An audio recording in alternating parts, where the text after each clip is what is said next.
Milli Savunma Bakanlığı'nın bütçesini konuşurken aslında NATO'nun bütçesini ve küresel silahlanma eğilimini de aynı zamanda konuşmuş oluyoruz. Çünkü Türkiye bütün harcamalarını ve yatırımlarını NATO ile koordineli bir şekilde yürütmektedir. Geçtiğimiz Haziran ayında Hollanda'da yapılan NATO zirvesinde üye ülkeler savunma bütçelerini %5'e çıkarma kararı aldılar. Aslında hepimiz NATO'nun neden harcama artırımına gittiğini çok iyi biliyoruz. ABD açıkça NATO'daki diğer ülkelere, özellikle de Avrupa ülkelerine dünyanın jandarmalığını ben yapacaksam siz de daha fazla para harcayacaksınız diyor.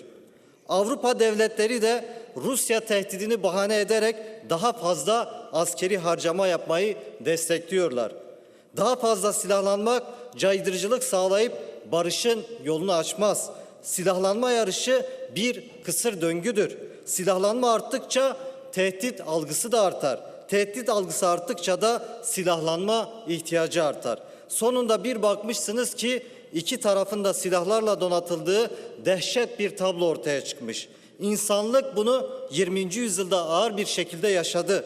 Nükleer savaşın eşiğine gelindi. Silahlanma döngüsünün kazananları ise topluma sürekli korku ve güvenlik kaygısı pompalayıp kendi gücünü konsolide eden otoriter siyasetçiler oldu. Küresel silah endüstrisi ve silah tüccarları ise kârına kâr katmaya devam etti. Lahey'deki NATO zirvesinde Türkiye savunma harcamalarının artmasına destek verdiği yetmezmiş gibi Dışişleri Bakanı Hakan Fidan düzenlenmeye karşı çıkan ülkeleri ikna etmeye çalıştı. Bu tablo Türkiye halklarının asla ve asla yararına değildir. Dış politikayı barış eksenine oturtması gereken Dışişleri Bakanı başka ülkeleri de silahlanma konseptine ikna etmeye çalışıyor. Diğer NATO üyelerinin savunma harcamalarını da elbette ki meşru görmüyoruz. Ama kişi başı gelirin 50 bin dolar olduğu Almanya gibi bir ülkeyle kişi başı gelirin 10 bin doların altında olan Türkiye'nin yaptığı harcamalar kendi halkları üzerinde aynı etkiyi göstermez.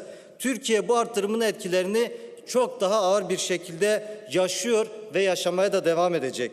Unutmayın ki NATO'nun savaş makinelerine verdiğiniz her kuruş bu halkın sağlığından, eğitiminden, çocuklarının geleceğinden çalınmış paralardır. Bölgesel barışın garantisi daha fazla silahlanma değil, daha fazla demokrasi, daha fazla özgürlük ve daha fazla dostane diplomatik ilişkilerdir. Bunu soyut bir tespit ya da temenni olarak da söylemiyorum.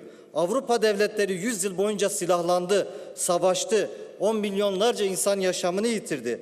1 ve 2. Dünya Savaşları'nın dehşetini yaşadıktan sonra herkes çözümün savaşmakta değil, ekonomik, toplumsal ve siyasal ilişkileri derinleştirmekte olduğunu gördüler. Türkiye'de başta komşu devletler ve halklar olmak üzere dış politikasını eşitlik ve hukuk temelinde dostane diplomatik ilişkiler kurarak yürütmelidir. Dünyanın ve bölgemizin güvenli geleceği savaş, emperyalizm ve hegemonyacılıkta değil, halkların eşitliği temelinde kurulacak yeni bir enternasyonaldedir.